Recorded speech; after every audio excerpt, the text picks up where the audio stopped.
आगे है संदर्भ इलेक्ट्रोड।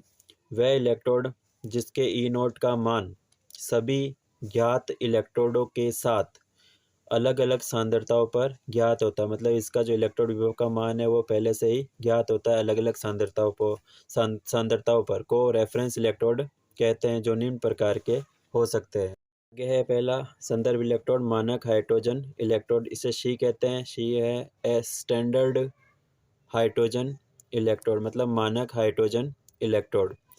इसकी संरचना होती है, एक कंटेनर लेते हैं, उसमें उल्टी कीप रखते हैं और इसके अंदर प्लेटिनम ब्लैक का इलेक्ट्रोड काम में लिया जाता है और बाहर से हाइड्रोजन गैस को प्रवाहित करते हैं। इस मानक हाइड्रोजन इलेक्ट्रोड मतलब शी को एनोड के रूप में भी काम में ले सकते हैं या फिर कैथोड के रूप में भी काम में ले सकते हैं। यदि हम इस शी को एनोड के समान काम में ले रहे हैं तो इसके अंदर जो अभिक्रिया होगी वो इस प्रकार होगी।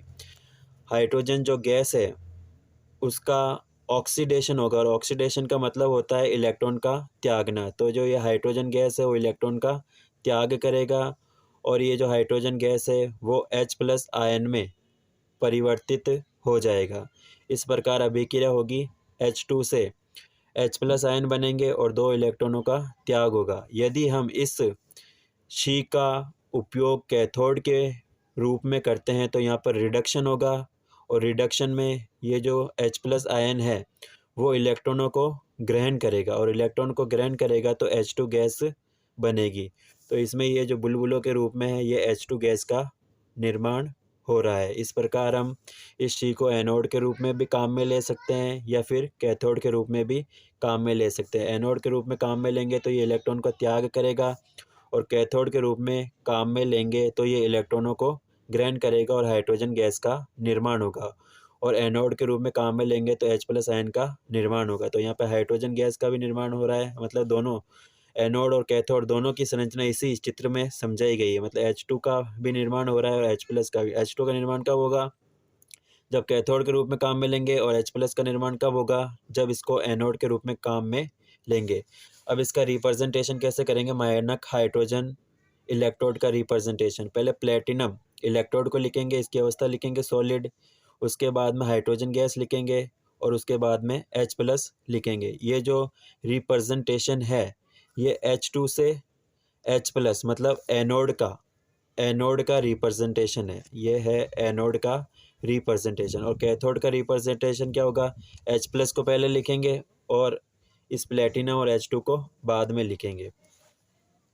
जैसे हमको जिंक का इलेक्ट्रोड विभव ज्ञात करना है, तो इस जिंक को और इस मानक हाइड्रोजन इलेक्ट्रोड विभव को दोनों को एक साथ जोड़ेंगे, और इसमें जो ये शी है, शी को हमने एनोड के रूप में काम में लिया है, और जो जिंक है इसको कैथोड के रूप में काम में लिया है।